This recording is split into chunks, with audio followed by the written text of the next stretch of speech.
Welcome to the Legacymakers podcast. At Legacymakers, we believe that family is the foundation of society. And if you can change a family, you will change the world.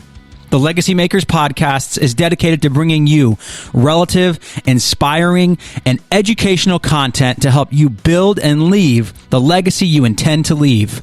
If this episode encourages you or inspires you in any way, please consider making a tax-deductible donation at www.chooseourlegacy.com. Thanks and enjoy the show.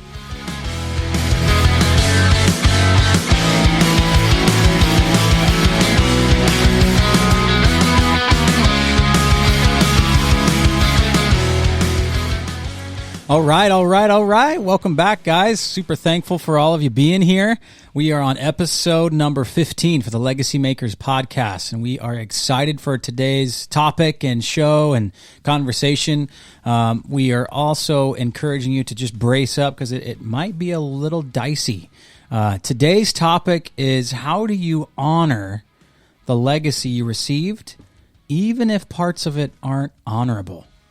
How do you honor the legacy you received, even if parts of it, or all of it, isn't honorable? How do we do that? So that's kind of what we're going to be talking about today. Really, really important subject because it is displaying and demonstrating honor is an extremely important behavior. So let's dive in.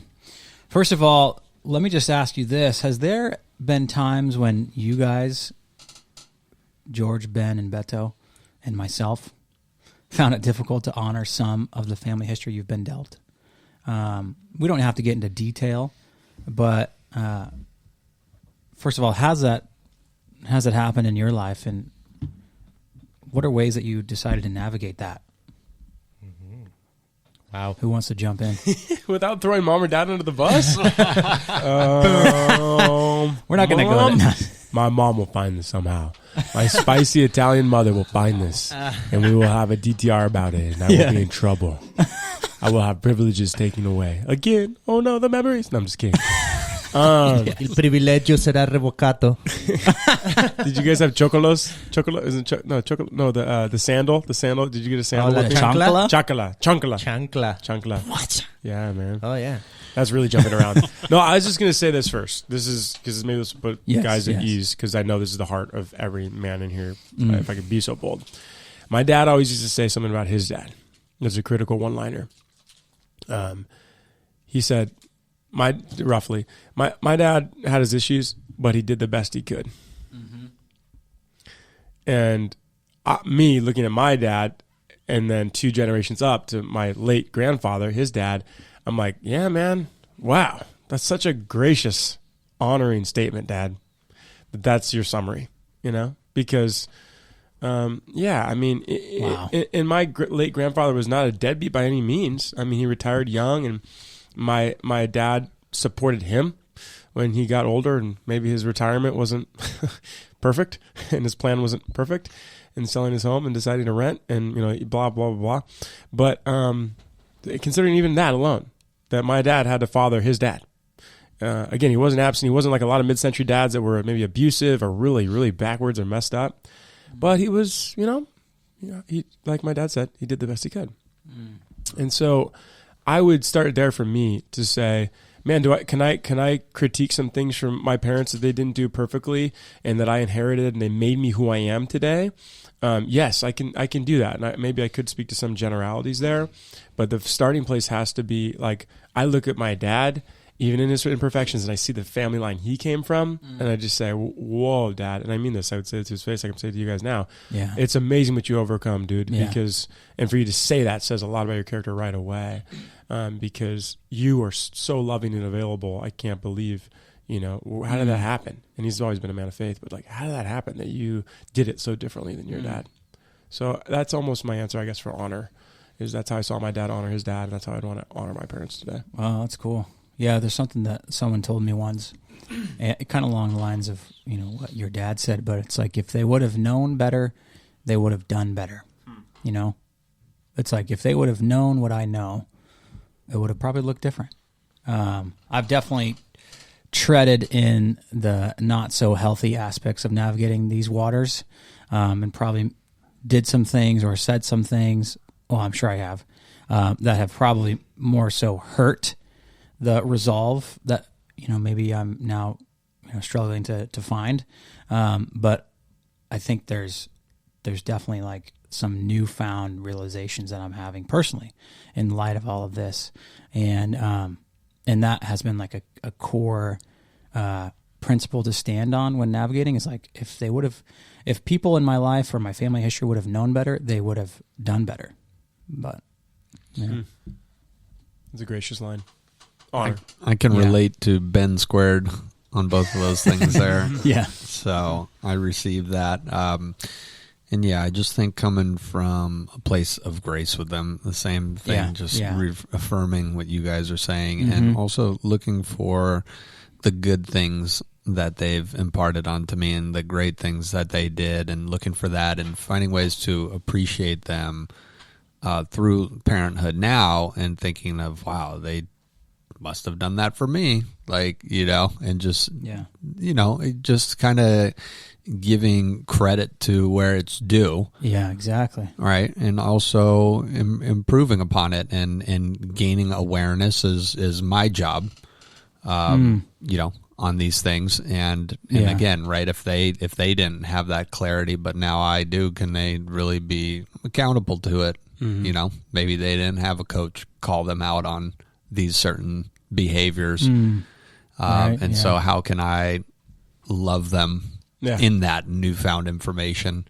But just love all that, man. I just want to jump on one little liner that you put in there about that's your job, to improve upon the generation before. I love that as an honorable statement, but also as the goal to, improving upon, where I feel like we could even say that to our parents right now, and they'd be like, yeah, you're damn right. You ought to. Totally. That is your job. That is your job. And so I love that phraseology of it, to just say we all are just, that's all we're hoping for. It's just that we could do better than the generation, even very generally speaking, forget mom and dad for a second, but the generation before us. Yeah. And it's our job to do that. And I bet we could square them line. They would say that too. I think that's good. Well said, Jordy. So good, man. Piggybacking on the previous episode, well, one thing I said, I had a story. I think this is the episode where I'll tell the story. All right. But also piggybacking on the idea of stories, I would say the way you honor, even if it's a sketchy past or whatever, I would say the word I feel like it's just in my head is you redeem it. You redeem the story. And I think it's a little bit of what you guys are saying, right? Yeah. So that's the part where, you get to change things, right? And if there were things that maybe, they did what they could, they did the best they could. If they would have known better, they would have chosen differently. Yes, but now you know better. Now you know fuller. Now you have a more panoramic of the story, right? And who knows, maybe your kids will have an even bigger picture of that, right? So redeem the story that you get to live. Yeah, I love that. That's something that I kind of mentioned in some of the, I've facilitated some memorials for people, and I always kind of leave with that, is like, how do you best honor someone's life? And, the one way that I typically say is like, pick something from their life that impacted you in a positive way and find out how to live, like continue that behavior or that style or, something like that. This is a crazy idea, but I think it kind of fits. But I love how the Bible even wrestles with the idea of the Satan or the accuser or the devil. I mean, the fact that the Bible doesn't shy away from even God interacting with the devil. And in a sense, I almost feel like there's something you can learn from that, from even that relationship. So even in the bad, even in the whatever wrong that was done, learn from it. Right? Learn, I mean, even if there was deceit or there was whatever, deception, whatever it was, learn from it and redeem it and change it for the good. Yeah. Yeah, I know that's it. That's the end of the episode. Thanks for coming, guys. Wow. I know the direction this thing's going, so I'm holding off on a lot of the things I've got to communicate here. Yeah, no, it's good. I just think that, the Bible says to give honor where honor is due. And there's something about honor that it's a heavy word, and it's a word that holds a lot of regard. And I think it's something that is extremely, extremely difficult for people, myself included, to come around and wrap their minds around it. And how do you actually honor that? But I think, breaking down honor into, we kind of talked about like the story in the last episode of, when we honor something, it's like acknowledging. It's just acknowledging what was. I think that's a great first step. It's acknowledging what happened, and then having the humility. And so sometimes when we grow up, we take on this like ego stance of pride and like entitlement and feeling like we were treated a certain way, so now we deserve to be treated differently and treated better and yada yada yada yada. And it's really easy to do that, but honor. It's like you have to take a place of humility if you're going to honor someone, and you look to them with respect and honor.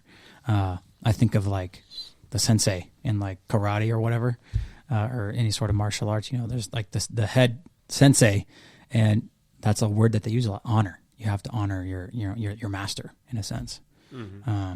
Yeah, I love that. Yeah, and it needs to come from a place of humility to do that, right? Yeah, exactly. And not pridefulness, because recognizing some of the pathway of legacy that our parents paved for us, like my mom's generosity, or the way she like just loved everybody we came across and impacted so many people's lives, or like my dad, growing up in a very poor part of town from Jamaica, Queens, like Donald Trump, but he was from the poor side, Jamaica, Queens, and then to make it all the way out here to California and kind of give us this opportunity out here. He went through war.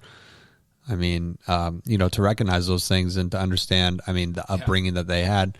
They had two very different upbringings, and just to kind of understand where they came from and where they've gotten and have, because of whatever sacrifices have been made, have given us this different starting point kind of thing, right? Totally. So to totally recognize that and to take it and improve upon it. Yeah, I hear a lot like from parents, and then even my parents, I think I've said this, like, I just want you to have a better life than I did. Like that's my goal. Like just a better life than I had. And I would say without a shadow of doubt, boom, like I for sure did. And they met that goal and they did it. I don't know why I felt like saying that. It just came out. Yeah, but childhood was a lot cooler when we were kids, so I don't know. Are we going to be able to replicate that? Yeah, right? There's only one 1980s. True. So good true. Times, 80s and 90s, man. 80s and 90s. I'm trying to get one particular passage instead of botching it, but because I think it's really instructive for what you're doing or helping me do, Ben, even as I'm learning from you, listening to you right now about why this isn't even, it's a worthwhile conversation to have. Why honor? Yeah. I'm ready to say, well, we're going to move on and improve upon, and let's just talk about how do we do that. But I love the camping out on honor, and I think there's a spiritual value that I'm hearing from all of you guys about just why to go through that self-discipline. And let's see. Only please them. Yeah, this is it. So Ephesians 6 is a troubling but intensely spot-on passage from Paul, because he's going to say, you slaves, again, first century context, this is not the same thing as American slavery, really quick crash course in discussing first century slavery, Mideast slavery versus, today. Yeah. But many of these people were maybe even, this is their job, or maybe they're willful, or maybe it's like a financial debt from the family and they're paying. So anyways, fathers, do not provoke your children to wrath. Instead, bring them up in the discipline and instruction of the Lord. Verse 4. Now here's the punchline. Slaves, obey your earthly masters with respect and fear and sincerity of heart, just as you would obey Christ. Another translation would say honor. Slaves, honor your masters. One of you guys said masters. It triggered me to this verse. Yeah. And do this not only to please them while they're watching, but as servants of Christ, doing the will of God from your heart. Yeah. So there's an exercise of honor that you're getting at, Ben, I think, and I'm just now discovering, I guess, waking up to it. But, and again, by the way, why is he talking to them, or why is he saying slaves, you should not just break free? Well, because they're members of the church. So he's speaking to wealthy people, all the way to poor people, to slave people, to masters. Some people, members of the church, were masters, some were slaves. But the takeaway is there's a key word in there about honor, And he's saying there's an exercise for you of what's going to do in and through you, and what it's going to do for them, those you serve, because Christ, Christ is watching. Well, and there's something that, I struggle with this. This is a touchy subject for me personally. I'm guaranteed my mom's listening, she'll say the same thing. I need a lot of work in this realm. But it's one of the commandments too. One of the 10 commandments, God said to honor your father and mother, and you will live long in the land of the Lord. So it's actually the only commandment that actually has a promise attached to it. And it says, honor your father and mother so that you can live long in the Lord, in the land of the Lord. Crazy. And I think that when we fail to do this, we set ourselves up for a place of liability and risk, in a sense of like our legacy even. We set ourselves up in risk. And if you choose, or if you maybe forget to honor or acknowledge and demonstrate respect and, take the place of humility, the risk is because you won't learn. You won't learn what your parents went through. You won't learn what they had to deal with. And you won't know what you need to decide and how you're going forward. That's good. Isn't that the only command that comes with a promise? Yeah, exactly. Yeah. Exactly. Yeah. I've thought in recent times, like, how have we moved so far away from the 10 Commandments to where it's like, do people even know them anymore? Do they even know they exist? Do we ever discuss them? There's some in there that I think if you said to a group of Christians, they wouldn't know that it was a 10 commandment, part of the 10 Commandments. For sure. But that's a powerful one. Yeah. Honor your mother and father. Wow. Huge, come on. So I don't want to skip over that, Ben, because that would just like hit me like a load of bricks. If you skip the step of honoring the past or parents or the generations that came before you, you do run the risk of not learning from their mistakes. Yeah. Let's put that even in 100%. a glorified sense, because your legacy's at risk. Yeah, completely. Because you just okay, go with avoidance because it eases the pain right now. Yeah. Create a whole different thing, and then all of a sudden you're banging your head against the wall 40 years later because you're wondering, why do I have this pattern? You never looked at the pattern. You never took the time to do the work to see that it's not repeated. Yeah. And so I can say that even without talking about my parents, but again, it's not one of the particular questions. But my family line somewhere out there, there's alcohol abuse and there's anger and physical abuse from those angry people to the other whoever they would be, even if it was their dogs and not like a person. And I'm glad that I know that's in the bloodline somewhere, because when I see that rising up in me, I'm like, oh, okay, this is, now I can see a little bit more of what I'm dealing with, and and because I'm committed to never repeating the sins of the father, so-called, I can tackle that thing in a different way. But if you just duck your head and say, oh, I'm not going to honor, I'm not going to pay attention. Yeah. Even paying attention is a way to pay honor, right? Maybe. Yeah. Oh yeah. Absolutely. Hearing you say. Totally. Yeah. Acknowledgement. I was just talking to my kids 3 days ago, and we were saying, so I come from divorced parents. Millie comes from kind of divorced parents, dad abandoned, mom died. But kind of similar situation, right? Broken family. And then we were talking to our kids. They're 12, 10, and 6. And we were saying, not from an entitlement position or entitled position, but from just trying to open their perspective to say, this is where our families come from. You understand that, right? From a broken family. And I said, your mom and me have been married for like 15 years. I said, that is already like super successful in today's society. And I was saying, I may not be successful in many other areas, but I was saying this, not to like, put any, like me on a pedestal or whatever, or my wife. No, it's just like, acknowledge the situation. This is where we come from. Boom. And the fact that we've been together with the family for 15 years, it's already like, breaking of chains, saying we can redeem the story, saying we're going to put the hard work, right, to see what it takes for a husband and wife to stay together. Right. 15 years may not be 50, but it's already a pretty lengthy time. Praise God, man. It's amazing. Right? And again, like regarding last episode, that's the setup. Like the setup is, look where we came from in our previous generation to where we are now. That's a narrative. So like have the whole story, guys. Same story pattern follows with the Jews. We were captives, then we were free. And the generation before us, brokenness, disorder, and chaos. And now we got 15 years. Like they're starting to see this narrative flow, like you said about the hero. And the arc, the story arc, like that's a much different arc than just your parents have been, you woke up one day and your parents are still married. Congratulations. Yeah. Well, where did they come from? Boom. So that's rad. Exactly. And this is where the story comes, because I promised the story and I haven't even told the story. But so there's a story where we're from Mexico, and our family, it's a little bit interesting because we don't know, you know how you typically say, you know, oh, my mom's from Italy or we come from this place.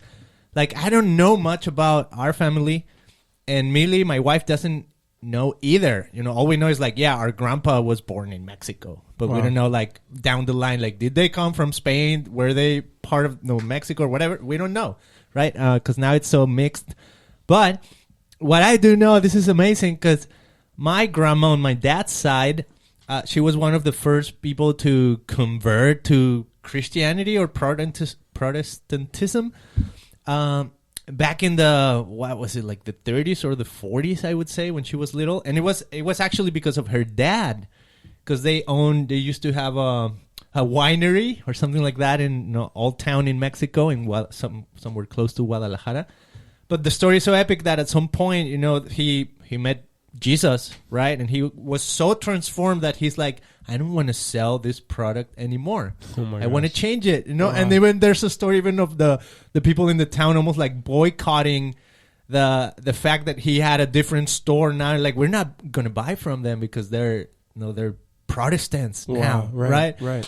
Things like that. Where when I hear the story, I'm like, I mean, that's my grandma's story on her dad, coming to the Lord. And I think there's also when we think of story and narrative, there's not only like the family narrative, but there's also like the faith narrative that's happening to your own family, right? So also acknowledge not only where you've come from, in the natural world, like, yes, our family, comes from divorce or this or that, but also where maybe the faith was ignited in your family from the past, right? Yeah. So in this case, it's like my grandma telling us the story that at some point, it clicks in my head, and it's like, wow, maybe I can hold on to a little bit of that past, because that's beautiful, right? And that's how you start redeeming the story into the future. So good. Love that. Well, in light of all these things, I feel like honor is just a very important subject and concept to make sure that families, and myself included,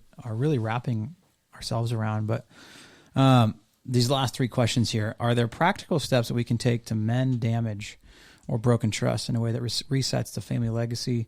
How can we make what seems dishonorable honorable, and how do we take what we've been given and redeem it for future generations? Those are kind of all maybe a similar, could be one question, but it's really like, what are the steps? Like, what can we do different? Like, how are we going to do something different? Or how can we encourage others to take a different route, in a sense, from maybe the history that they were dealt, and respin it and take it on a new trajectory? Does that make sense? Yeah. George, didn't you say you're sitting on something, man? I'm sitting. Yeah, I've been sitting on a lot of stuff here, but I don't want to skip over you guys. Well, I guess I'll start by quoting the great Cinderella, yes, who said, "Just because it's what's done doesn't mean it's what should be done." So, just because I grew up a certain way, that we did things in my household, my wife grew up differently, doesn't mean it's the way it should be done. We're now creating a totally different legacy in our household, and we are it's been even spoken over us by some godly women that and men that there's generational legacy or generational bondage being broken through us, and we're like, no, like, it stops now, type of thing, right? And this is nothing against my parents or anything like that. It's just we're just listening to God and breaking patterns, because I ran this by my wife, and she said, we're breaking patterns and habits formed since childhood to change the trajectory and the future of our children. So boundaries are okay. And it's not dishonoring the family if we're going to change the trajectory of our family, or that, hey, we're taking a wholehearted stand for the Lord, like, this is what our household is all about, type of thing. I think the other thing is that it's breaking trauma patterns too. because the family origin can leak through, like we talked about earlier, right? And even come through, even if our children don't experience it, they can like experience it through us. And so it's like, no, like that stops now type of thing. And you know, I've now my responsibility has shifted to my wife and my children, paramount. Number one, honoring God, and then honoring my wife, right? Even above my parents. And so I've got to be a protective barrier there for her as well. And if there's anything unhealthy in or for her side of the family that could get to me or to my children, etc., we've got to be like a brick wall standing in between that, in a sense, not to take that on, but to take it to God and let him transform and renew it. That's great. That's a great concept. Yeah, and my wife said through our discussion in this that she realized that we're actively breaking bonds for so many generations to come. Yeah, it's huge. I love that. Thanks for sharing that. That's powerful. Well, what else? Like, I mean, to answer the question of the whole podcast episode, how do you honor the legacy you received, even if parts aren't honorable? How can we answer that question? Wow. So it's hitting me hard because when I think of honor and I think of my dad and I think of our family history, I never met my grandpa on my dad's side, so my dad's dad. And it's interesting because, see, I'm gonna tell you the story real quick, but the way I'm gonna tell it to you, it's gonna be tricky. Okay, I'm gonna try to trick your mind right now. My grandpa died to gun violence. Oh wow. All right. Dang. Now I'm using specific words to trigger something in your mind. Okay. But he died to gun violence. Now, does it make a difference that it was in somewhere in Mexico in a town? Oh. Right? I don't know. Maybe it does make a difference. But all I'm saying is, you know how here in America there's a big deal about gun control and like all of that. So the way we even look at our past, I feel like we can almost like manipulate the words we use. Wow. To tell the story that we want to tell, to have the impact that we want to have. I mean, that's manipulation, right? But I'm trying to honor his story because when I think of my dad, like he told me one day, like I just try to ask him, like, do you remember anything about Grandpa? Like who he was? Like you were 5 when he died, right? And he was the oldest, so and he remembers little. But one thing that just like I can almost like embrace and say, wow, what a way to honor even your dad is or even Christ, I would say, because it's about forgiveness. Yeah. But one day he said to me, I know the guy that killed my dad. I know where he is. Whoa. Right? Someday somebody told him, it's that guy and blah, blah, blah. He's like, am I going to go and take revenge on him because of something he did when I was 5? And almost like, I mean, you can think of like maybe he robbed a parent from a little kid. Yeah. Right? Oh, yeah. And he said, no, I'm not going to do that. I mean, he doesn't even give power to that part of the story. I mean, minimal, because all I know is that, right? Like he never said, oh yeah, and we could live lives thinking on like the regret or the victimhood mentality of saying, man, we gotta have some sort of revenge of what was done to us, right? And I feel like that is the part where when I think of my dad now, I think what a man of honor that he chose to say, okay, I'm getting to have a life where I'm going to have kids. And yes, he went through divorce, but he raised 3 kids, right? Nonetheless, he raised me and my siblings to the best of his ability. And I think when I look back now, I'm like, all the things I've learned from my dad as a dad, I'm like, he never had that from a dad because he didn't pretty much have a dad, right? So everything he passed on to us, all the good stuff, right? I mean, there's for sure bad stuff, but all the good stuff, he had to almost like find notes on its own. Not from a dad that said, hey, this is how you become a dad. This is what you got to do. So a lot of what I have is like, wow, thank you, Dad, because I don't know how you did it. Maybe it was just the grace of God and His Holy Spirit pouring into you raising kids, and to the best of your ability.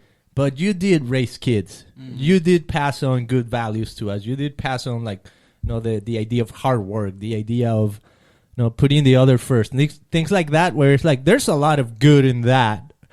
And that probably comes from just, I don't know, revelation of the Holy Spirit in his life to pass it on to us. And I feel like when I look back, I'm like, look at that honorable side of the story rather than the one you can cling on to almost like in a revengeful loop. And you can really get out of that, right? Yeah, for me, my final word on it is just what you were saying before, Ben, about acknowledgement and awareness and how that leads to self-knowledge, self-exploration, and then positive change. That step, that box graph or whatever it is with arrows consecutive going down that road is really good. And I think that's how we tie it to honor. I think as a standalone question of just how do we, to use Beto's word, redeem or improve upon or whatever, this would be my final word. It's not enough to just abstain from the sins of our fathers. I mean that really generally, the generation, right? It's not enough to just abstain. That's like the non-mission. Like we're gonna stop homelessness. Like even that's a positive vision. They would be like writing a vision statement that says there's too many homeless people around. Like that. Every one of us requires a positive vision. It's not enough to just say I won't do that again or I'll never let that happen. That's it, right? There's a void. Don't you see that there's a void there? Like you go your whole life just skipping, stepping over the cracks. You go your whole life stepping over the cracks. You've said nothing about how you're going to improve upon the next generation or be responsible for forming these souls that are put in your hands. So my final thing, just to repeat it maybe a little bit cleaner, is it's not enough to just abstain from the sins of the fathers. One must adopt a positive vision, and that's how we improve upon. So good. Boom. I love that. I mean, Thank you. And the idea of honor and acknowledgement, it's hard, and it's hard for people. Like people don't want to because it's like it puts them back in a place of having to change. And it's a lot of work. Right. Anything else for you, George? You'd want to respond with that? How do you honor a legacy that's not honorable? Well, I'll tell you. I mean, it's an honor and a gift from God to be chosen to do that, and to be chosen to make these positive visionary choices to create new patterns and habits. And it's like, hey, something that was instilled in me from my parents led to this in the next generation. So it's like, it's almost my duty to do so. And as I would say, as long as I become the very best version of what I'm able to accomplish in this lifetime, then that's how I'm going to honor my parents and those who came before me. And, I know that there's stuff from generations before them that are going to come through me and into my children. But I'm going to make sure that the things that trickled through that shouldn't be there are going to be found. They're going to be identified, and they're going to be taken out like a sniper. And we're going to put new things in play that are going to be the ones that remain. So, we've got a really big job, and so we can, especially if there's great things coming that are going to affect countless potentially, right? Souls. You saw that picture of you guys that you took in North Carolina with all the generations of people, and you even said that if you impact like one person, I think, and then over however many generations, you have 4 kids times 4, their kids have 4 kids and 12 generations, 16 million love that potential souls in 12 generations that we're going to impact from one family who chooses to honor and follow God. We should expect the enemy to come under siege from the enemy, and for the enemy to hate that and just attack us in a major way. But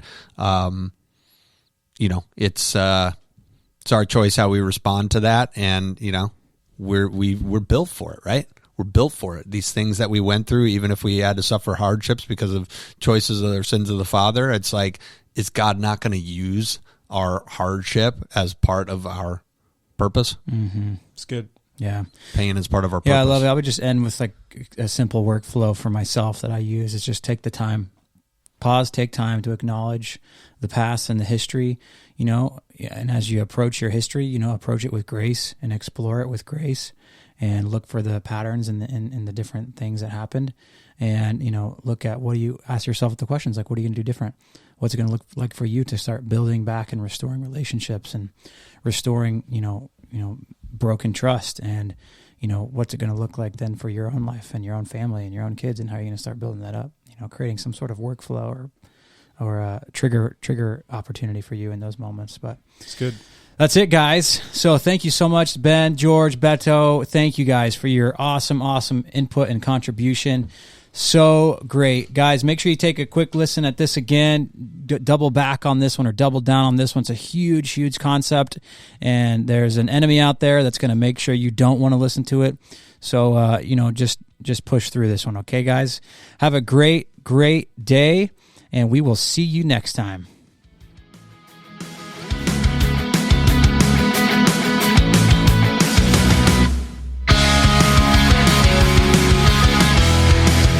At Legacymakers, we are igniting a movement of families living on purpose so that every generation should set their hope anew on God.